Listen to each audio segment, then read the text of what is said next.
Hi, this is Gloria from IamUniversity.org, where we help you to embrace your full potential and reach your evolutionary goal.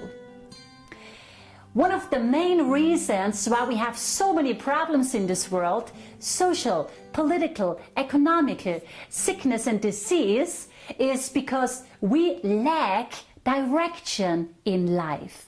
If you think about it, we don't know as a human family. We don't know who we are. We fight about who we are, right? We don't know who we are, why we are here, what we are here for, so what's the purpose of it all, and where we are going. If you think about it, animals and insects, what do?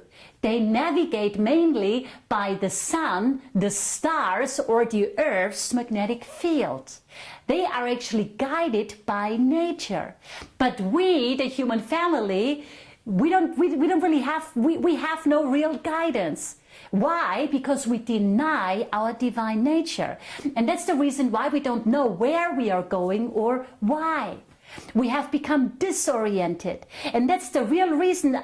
And our disorientation, our lack of direction, is the real reason for all the addictions we have in this world. Drugs, sugar, alcohol, gambling. It's the reason for suicide, for war, for crime, for prostitution, for pornography, for lack of motivation. And really, that's the reason for every single problem in the world. Disorientation. Disorientation. We all, as a human family, all together, we lack direction. And that's why life is so difficult for us. We have no direction. We don't understand what life is all about. And that's why our life lacks meaning. And a life without meaning makes no sense, right? And a life without meaning makes us depressed. If you think about it, what is one of the most widespread afflictions in this world today? Depression, isn't it?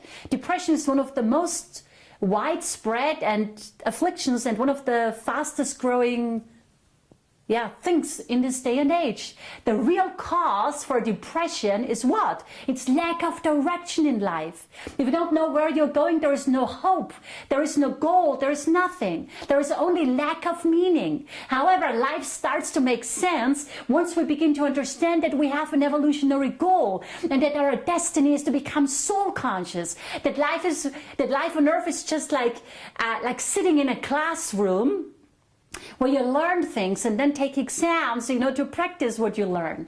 That death is just a withdrawal of the soul from the bodies, and that the soul itself is indestructible. So we will all see our loved ones who have already passed on again, and we already do so every night when we go to bed. I mean, what do you think? What do you think we do when we go to bed at night? We all go to bed at night, right? What do we do? The only reason why we don't know, isn't it? And the only reason why we don't know is because we lack continuity of consciousness. And that's the reason why we have dreams at night. Did you ever ask yourself why we dream at night? We dream because we lack continuity of consciousness. That's the reason why we have dreams. We will stop having dreams at night once we develop continuity of consciousness. Because to develop continuity of consciousness means, essentially, very simplified, means to become consciously multidimensional. We are multidimensional beings right now, but we don't realize it because we have not yet built the so-called Antakarana. So when we fall asleep at night, while the so-called life threat stays in place, making sure that our heart keeps beating while we are asleep, so it causes our heart to beat. What causes our heart to beat is the so-called life threat. So while the life threat is working while we are asleep, the so-called consciousness threat is withdrawn, and as a result, we fall unconscious. When we are asleep, we are unconscious, isn't it? We are unconscious here on earth in our brain awareness. Yet, meanwhile, we are very active and conscious on other planes and in other dimensions. However, since we lack continuity of consciousness, we are not consciously aware of our multidimensionality. And all that we remember when we wake up from sleeping is what? Just loose fragments in the form of dreams. Again, we will stop having dreams once we develop continuity of consciousness. To develop continuity of consciousness really means to become consciously multidimensional. Right now, we are just aware of what? Of our physical reality mostly, of our emotions, because we're driven by them, and a little bit of our thoughts, but not very much. We are multidimensional, but there is much more than that, obviously. So we are multidimensional beings right now, but we don't realize it, because we have not yet built the so-called Antahkarana.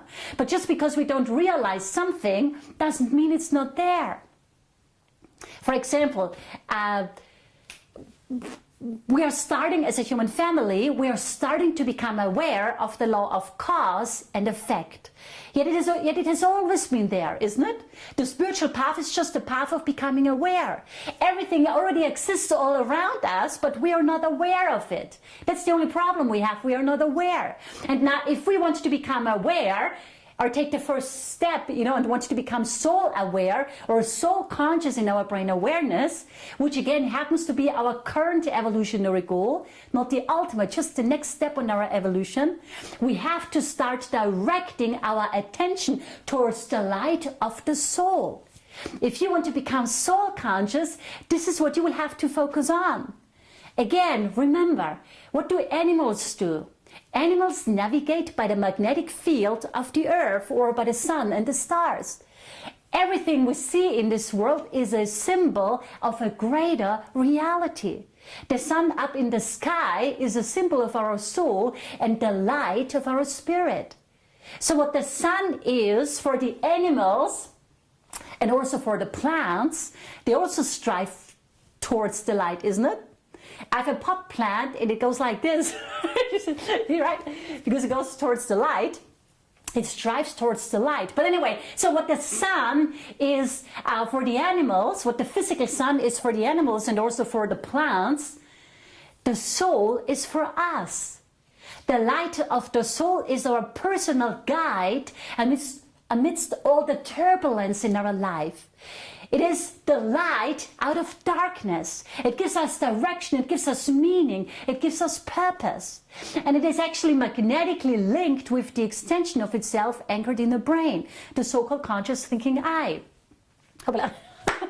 Again, that's you and I in our brain awareness. Again, the soul is linked with the extension of itself anchored in the brain. It's magnetically linked, right? So not just animals navigate by magnetism, we actually do too. But we, the human family, we cannot see it because as a human family, we still deny our higher divine nature and think that the body is all there is to life. So here is your assignment if you choose to take some action, which I hope you do. Start striving towards the light of the soul, consciously as a conscious deliberate practice. Every time you see the sun up in the sky, tune into your soul. Say, hi, how are you doing? Every time you have a problem, ask the soul to throw its light upon it to reveal the lesson so you can learn it. Every time you don't know what to do, tune into your soul. Do what the animals and the plants do. Strive towards the light of the soul. Let the light of the soul be your guide in everything you think, say, feel, and do. It is our compass in life. But the soul cannot guide us if we never turn to it for help and guidance, and if we deny its existence. Right? So animals, plants have a compass and we have it too, but we don't take advantage of it. We have to turn our attention towards the light of the soul. And once we start doing that, we will no longer feel lost.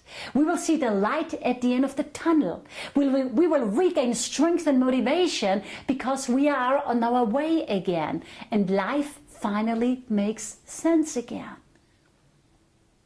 Think about it. The core of every problem we have is that we have lost our way.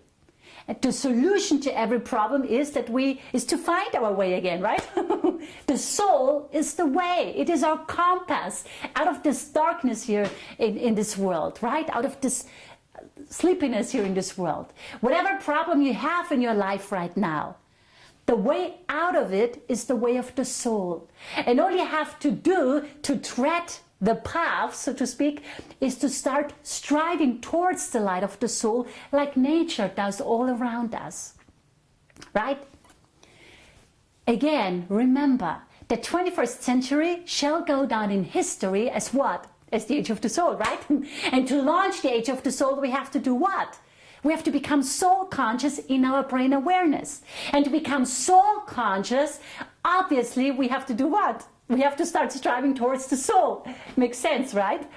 But we have to start striving towards the soul, but not just when we are in trouble. This is something we have to do every single day. This is our path. This is the way home. The light of the soul guides us home. This is the way out of our misery, out of the pain, out of the depression. It's the light of the soul, but we have to attune to the light of the soul every day, or else we will lose our path again. Okay, so please think about it. I hope I could be of service to you today. Have a great day. Bye.